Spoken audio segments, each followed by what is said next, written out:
Now, let's go to your curriculum. So, tulad na nasabi ko kanina, yung curriculum nyo divide into 3. Meron kang Gen Ed courses, meron kang professional courses, and you also have the internship program. Okay, so, under the Gen Ed, you have 4. You have the Gen Ed Core, Gen Ed Elective, Gen Ed Mandated, and also the Physical Education courses. And then, meron ka pa rin NSTP courses. Okay, all of that is under the Gen Ed. Now, again, so, for the Gen Ed Core, you have 24 units. For the Gen Ed Elective, you have 9 units. For the Gen Ed Mandated, you have 3 units. So, hanggang ngayon, meron pa rin tayong Rizal.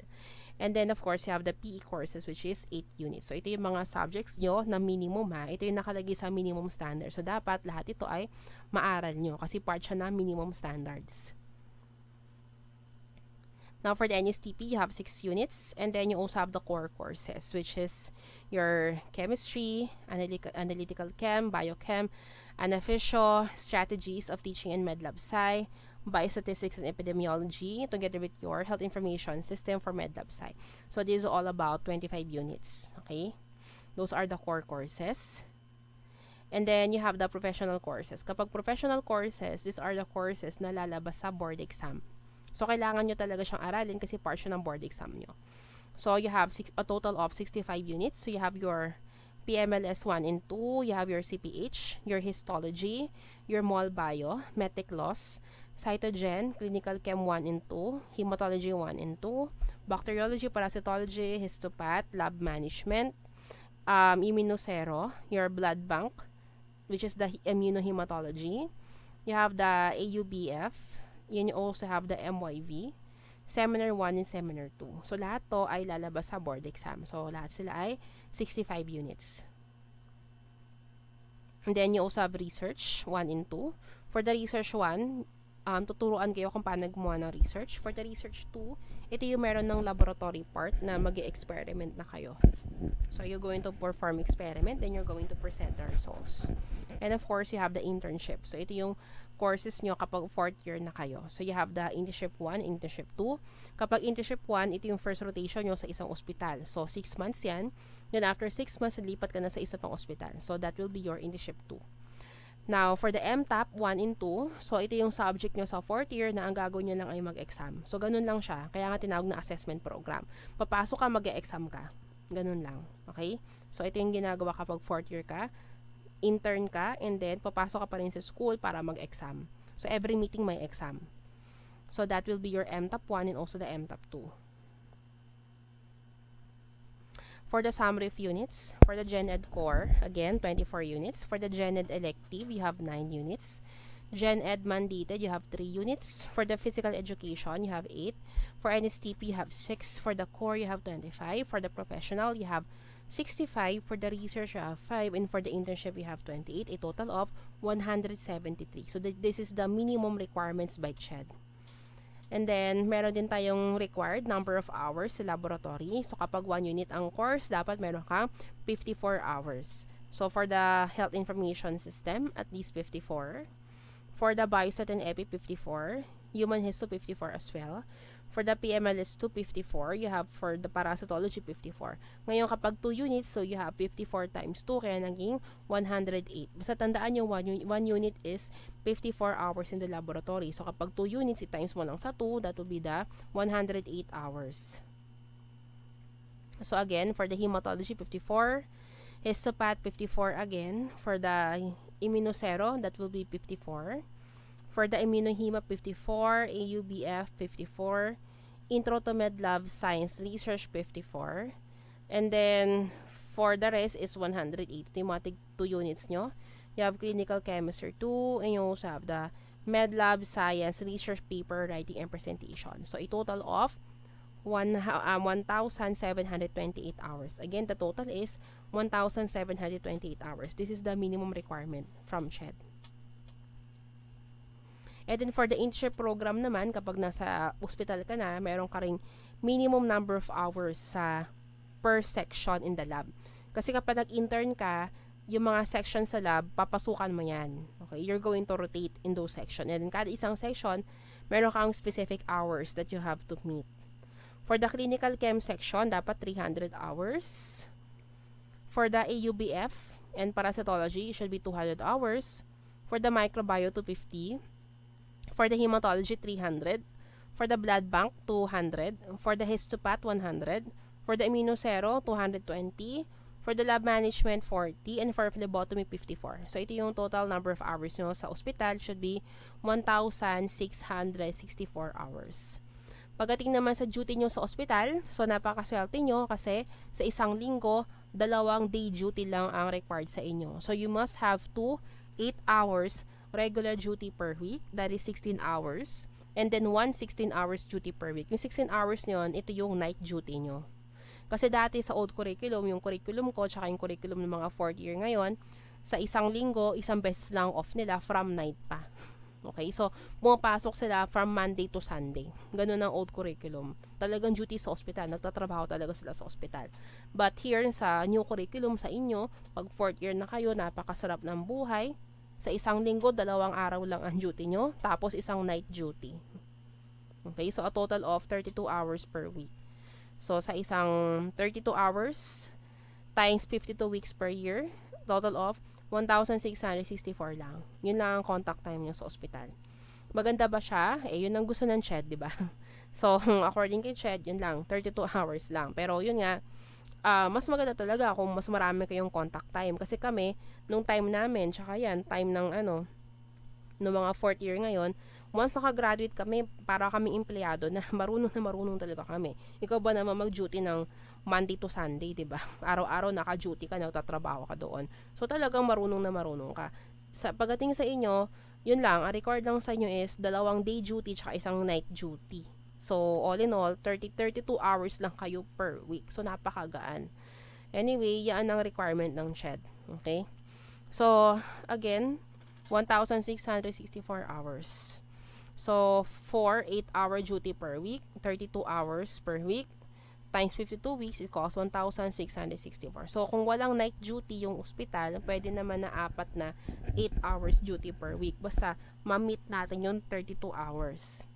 So, bawal ang 24 hours duty. Napakaswerte nyo. Nung time namin, tsaka ng mga 4th year, pwede ang 24 hours duty. Okay, so meron pa kaming ganun, 24 hours. Meron na nga kaming day duty, meron pa kaming night duty, meron pa kaming 24 hours. So, yun. Pero ngayon, under the new curriculum, kapag nag-intern kayo, bawal ang 24 hours duty.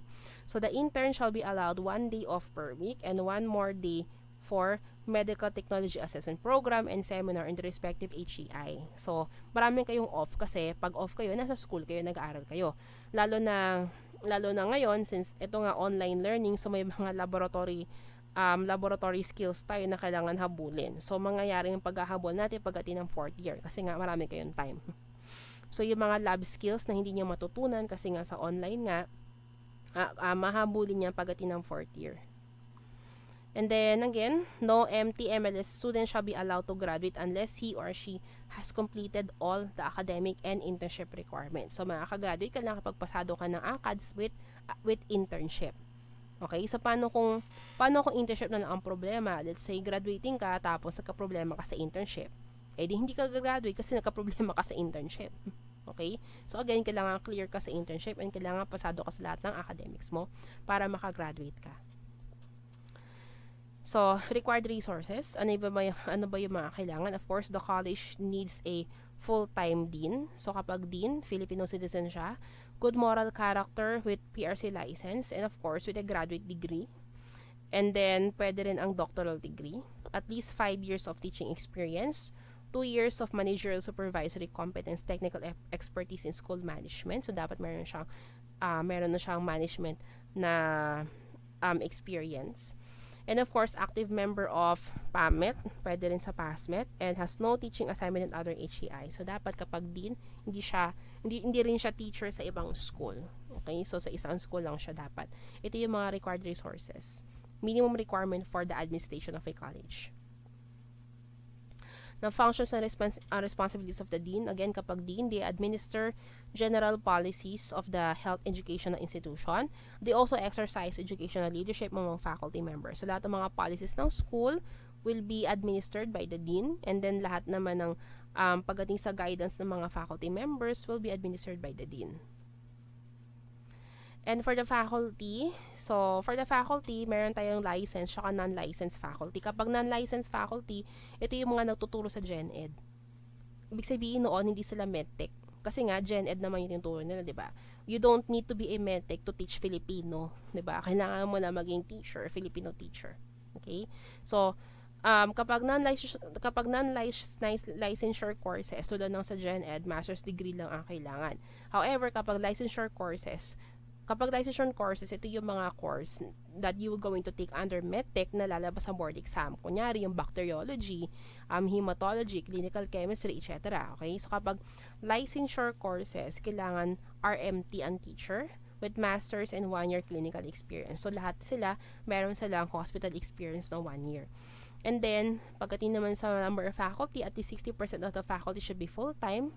And then, dapat merong 2 full-time in every 50 students.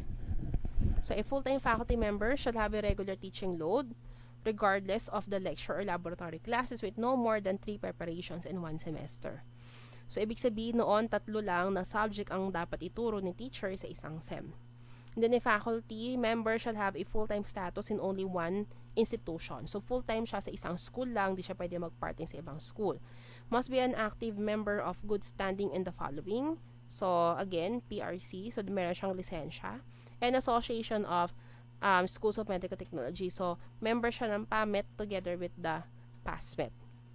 In case of vacancy of the teaching force of the college during the school year, a substitute or replacement with similar higher qualification shall be employed. Now, for the lab facilities, so meron tayong standard. So, sa isang lecture classroom daw, maximum of 1:40 ang ratio. So, isang teacher sa 40 students. And then, ang classroom, meron siyang entrance and exit door. The laboratory naman, 1:20 ang ratio. Kaya nga naman, sa lab nyo, 2 ang teacher. Meron kayong teacher na instructor together with the faculty assistant. Kasi nga, ang requirement is 1:20. Okay? So, kung 40 kayo sa klase, isang teacher sa kada 20 student. Facilities, of course, dapat meron. Entrance and exit door. Floor space of 1 square meter for every 1 to 2 students and a locker for 1 to 5 students. And of course, the lab should have water, electricity, diba? Very, very obvious. Safety and first aid devices, simulated clinical lab, and safe waste disposal system. So, again, dapat meron siya mga first aid devices, diba? Fire extinguisher, emergency shower, meron tayo yan lahat sa lab, sa school. First aid kit, meron din. Safety posters, meron. Exhaust system or fume hood, meron. Acid resistant tabletop, eye wash, and sandbox. Lahat yan meron sa school. And for the professional laboratories, so lahat daw ng school na Medtech, dapat meron siyang mga separate lab for the Medtech professional courses. So, dapat meron kang lab for the clinical chem, hemo, blood bank, and immunosero. You also have lab for the microbio, para clinical micro, and histopathology. So, lahat yan meron tayo sa school. Now, for the internship program naman, so nasabi ko na kanina, yung mga minimum number of hours nyo. Again, for the clinical chem, 300. For microscopy and para, 200. For microbio, 250. For hematology, 300. For blood bank, 200. For histopath, 100. For immunosero, 220. And for the lab man is 54. And for phlebotomy, 40. Total of 1,664 hours. So, meron din tayong tinatawag na affiliation fee. So, kapag affiliation fee, it means that the intern, the students, are paying the hospital. So, per student daw, the affiliation fee should not be more than 600 pesos per intern. However, that is per intern per month. Okay? Per intern per month. So, per month, ang gabayad ka ng 600 pesos sa ospital. However, there is some hospital na meron silang extensive na internship program wherein hindi lang duty ang binibigay nila. Minsan, meron pa sila mga seminars na binibigay sa mga estudyante. Meron silang mga sponsorship na binibigay sa estudyante. So, kapag ganun, medyo mahal ang singil nila. Medyo mahal ang affiliation fee. May mga hospital na nasa 1,000 ang singil. Kasi those are the hospital that give seminars, additional workshop to students. Hindi lang siya yung duty. Pero kapag duty lang pag-uusapan, mag-duty lang kayo sa hospital, normal na internship. Mga 600 lang yan per intern per month. And then no other fee shall be collected unless a new policy guideline shall be issued by the Commission. So this fee is applicable to both public and private training institution. So paano naman yung hatian ng fee? So 50% will go to the hospital and 50% will go to the laboratory staff involved in the training program. So, ano ba ang duties and responsibilities of the clinical instructor? So, again, kapag kayo ay intern na, meron kayong teacher, ang tawag sa teacher na yon is clinical instructor. So, yung mga teacher nyo talaga, kapag nag-intern na kayo, will be the staff in the laboratory. Yung mga Medtech doon nagtatrabaho kasi sila yung magtuturo sa inyo. However, supervise pa rin kayo ng clinical instructor or what you call the CI. Okay? So, kapag CI, ito yung responsible, sila yung mga teachers nyo who will look out for you sa ospital to make sure na sumusunod kayo sa mga rules and regulations of the hospital and to make sure na wala kayong problema na binibigay sa mga staff. Okay? Yun ang importante, yung wala kang ginagawang mali para magalit yung staff or magkaroon ng problema sa ospital. Okay? So again, per 25 interns, dapat merong 1 CI. Again, there shall be 1 clinical instructor in every 25 interns. Okay, so anong purpose of the CI or clinical instructor?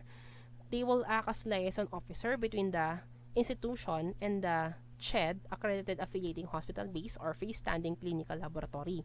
So siya yung responsible sa communication between the school and also the hospital. And then, they will coordinate with the training officer or the chief medtech in the proper implementation of the internship training program of both the health education institution or higher education institution and the CHED, accredited training clinical lab in terms of the following.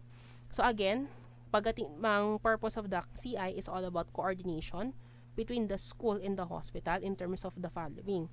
All about attendance, diba? Yung attendance ng student is being monitored by the CI, behavior as well is being monitored, and performance of the official visit at least once a week. So, ang required lang is at least once a week.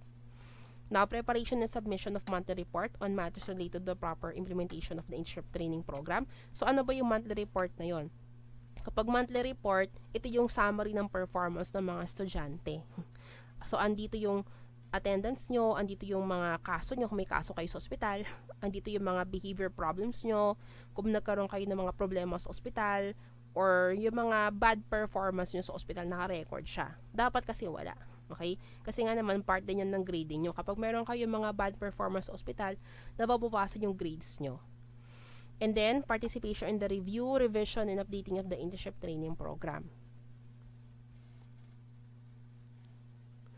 So, duty ng mga medtech again.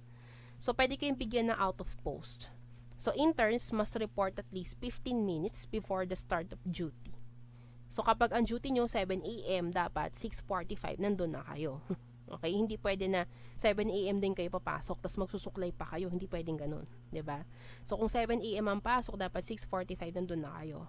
So, interns who are found to be out of post. Ibig sabihin noon, naka-assign ka sa microbiology. Tapos, nakita ka gumagala ka sa histopath. 'Di ba? Out of post 'yung kasi kapag assign ka sa microbiology, dapat doon ka lang sa microbiology. Hindi ka pwede gumala sa clinical chem, sa hima, etc. So, out of post 'yon. Okay? Interns who are found to be out of post but within the lab premises will be given 2 hours of makeup duty or as a sanction. Kapag makeup duty, ibig sabihin nun meron kang extended number of hours. Okay? Yun ang parusa mo kasi out of post ka. Pero kapag out of post ka naman outside the hospital, so duty ka dapat pero lumabas ka muna, nag-SM ka, 'di ba? So meron kang 3 days makeup duty as a sanction. So dadagdag yun sa total number of hours mo. Again, yung number of hours mo dapat 1,664 hours lang. However, kapag meron kang mga sanction, tulad yan out of post ka, so meron kang additional 2 hours or additional 3 days. It depends kung ano ba yung mga naging pagsasala mo. So, example lang yung out of post, pero marami pa yan, class, na pwede maging sanction ng isang estudyante. Now, tardiness. So, kapag lagi kang late, again, sabi nga kanina, dapat 15 minutes before your duty, dapat nasa hospital ka na. Nandun ka na mismo sa section mo. So, again, kapag meron kang 3 consecutive tardiness, that is equals to 1 day unexcused absence. Okay? So, meron kang mga make-up dyan. So, yung duty mo na dagdagdagan kapag meron kang mga kasalanan sa ospital. And then, accumulated 60 minutes, that is 1 day makeup. Habitual tardiness, so kapag gano'n na talagang lagi kang late, meron ng conference with the clinical instructor, parents or guardian, or suspension of the intern. So, pwede ka rin masuspend. Ngayon, pwede ka bang matanggal sa trabaho or sa internship? Yes, pwede ka matanggal sa internship. Kasi kapag nag-intern ka, para ka nagtatrabaho. 'Di ba? Kapag nagtatrabaho ka, kapag late ka, pinapagalitan ka ng boss mo. Tapos merong bawas 'yon. Okay? Ngayon, since hindi naman kayo sumasahod dyan, hindi naman kayo pwedeng bawasan ng sweldo, ang gagawin sa inyo is meron kayong sanction. Meron kayong tinatawag na disciplinary action. So, kapag lagi kang late, nadadagdagan yung number of hours ng duty mo. Kaya, wag ka na lang malate. Kasi nga, hindi ka makaka-rotate. Ganun yun eh. Kapag rotation na, di ba nga sabi ko kanina, 6 months lang internship. So, paano kung lagi kang late? So, sobrang late mo, nadagdagan ka ng 1 buwan. So, naging 7 months yung internship mo sa ospital. Makaka-rotate ka ba pagdating ng second in? Hindi ka makaka-rotate. 'Di ba? Kasi, hindi ka umabot eh. Meron ka pang 1 buwan na kailangan mag-duty doon sa ospital mo sa first in. Kasi nga, lagi kang late, marami kang kasalanan, wala kang disiplina. Okay? So, kapag gano'n na nangyari, meron kang 1 month pa na extension doon sa ospital niyo, hindi ka talaga makaka-rotate ng second in. So, ano gagawin mo? Pag natapos mo na yung 7 months mo doon sa first internship mo, tambay ka muna. 'Di ba? Tambay ka ng 1 SEM, maghintay ka. So, malilate ka ng 1 SEM. Next year ka pa makakapag-intern. Hindi ka makakagraduate on time. Right? And then, of course, yung hospital din, meron din sila na times na pwede ka na lang ibagsak. Kapag binagsak ka ng hospital, ang tawag doon ay repeat internship, RI. So, ulit ka, hindi ka makagraduate on time. Absences, again, every excused absence, that is 1 day makeup. Every unexcused absence, that is 2 days makeup. And then, kapag meron ka ng 20% na absences, dun ka na pwede mag-repeat. So, again, per section, naka 20% ka na ng absent. Repeat section rotation ka, 'di ba? And then, kapag naman yung buong duty mo sa ospital, more than 20% na absence mo doon, repeat internship ka. So, ganun din, hindi ka makaka-rotate on time. So, tulad niyan, dapat 6 months ka lang, pero naging 7 months. Kasi nga, puro ka absent, puro ka late, 'di ba? So, tapusin mo yung 7 months mo sa first in. And then, pag natapos na yon, hindi ka makakapag-rotate ng second in. Bakit? Kasi nag-start na yung second in eh. Wala ka nang kasama. Okay? Tsaka ganun din. Kumbaga, dapat magsimula ka on time kasi dyan. Kapag nagsimula na yung second semester, dapat second semester naka-enroll ka. Hindi ka na pwedeng humabol.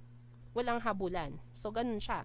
Once na-delay ka ng first in, hindi ka makakapag second in. And then, hindi ka makaka-graduate on time. Maghihintay ka pa ng 1 SEM. So, next year ka na, pwede mag-intern uli ng second in, tas doon ka pa nag-graduate. Ganun siya. So, excused absences. The following are considered excused absences. If you have death of the immediate members of the family, absences due to illness, mga emergency, inclement weather, transportation strike, incident involving national security and national calamity. So, ito yung mga excuse.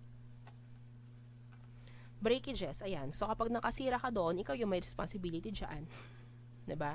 So, investigation muna, and then kapag nakasira ka ng gamit sa ospital, babayaran mo talaga siya. So, grooming, again, of course, dapat properly groom ka. So, in general, malinis ka tignan. So, naliligo ka pag pumapasok ka, nakatali ang buhok mo, yung mga fingernails mo is very clean, and then maayos yung damit mo, malinis. Yun lang naman kapag grooming. So, heavy makeup, nose ring, lip rings, one-sided rings for males, and other similar stab embellishment are prohibited. So, hindi ka po pwede na heavy makeup, di pwede may mga maraming hikaw. So, bawal talaga siya. Part siya ng ched. Okay?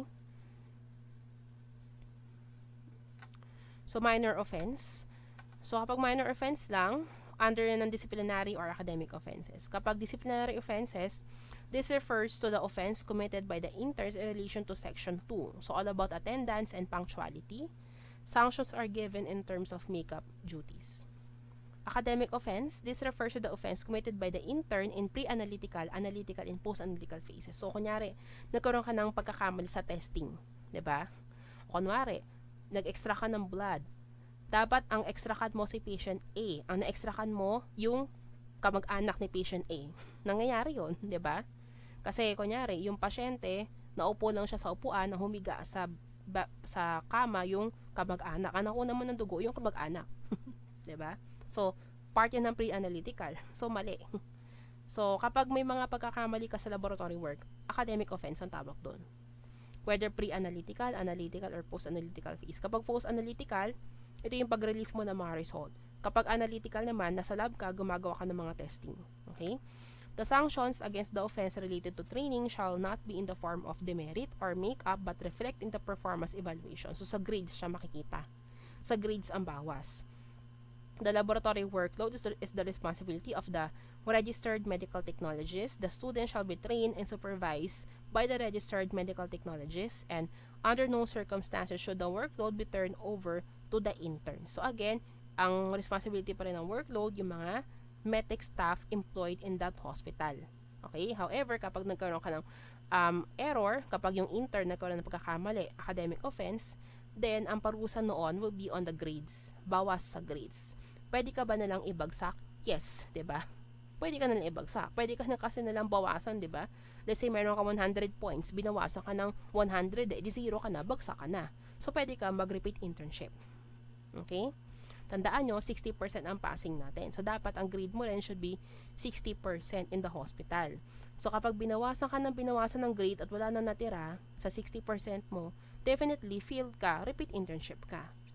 For any technical offense or deficiency committed by the intern under the active supervision of the registered Medtech, the former shall not be held legally liable. Yun nga lang, wala kang legal liabilities. So, ang magiging liable dyan legally yung registered Medtech. However, pwede ka na lang ibagsak. Okay? Pwede kang bawasan ng grade hanggang maging bagsak ka, which is under pa rin academic offense. Kasi nakalagay dito sa CHED, mababawasan niya sa performance evaluation. So, sa grades makikita. So, major offense, again, ito yung mga forgery, alcohol intoxication, inflicting injury, deadly weapons, possession of drugs, sexual harassment, vandalism, hospital property, gambling, stealing, and moral turpitude.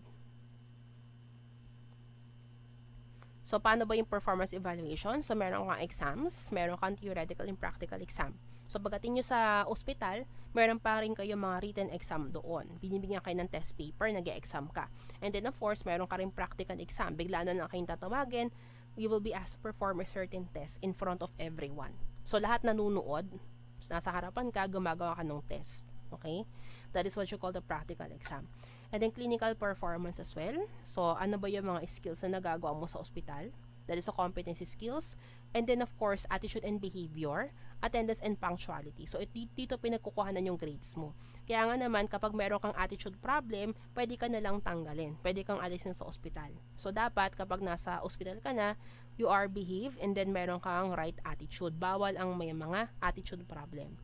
So, no intern shall be allowed to graduate unless he or she has completed all the internship requirements.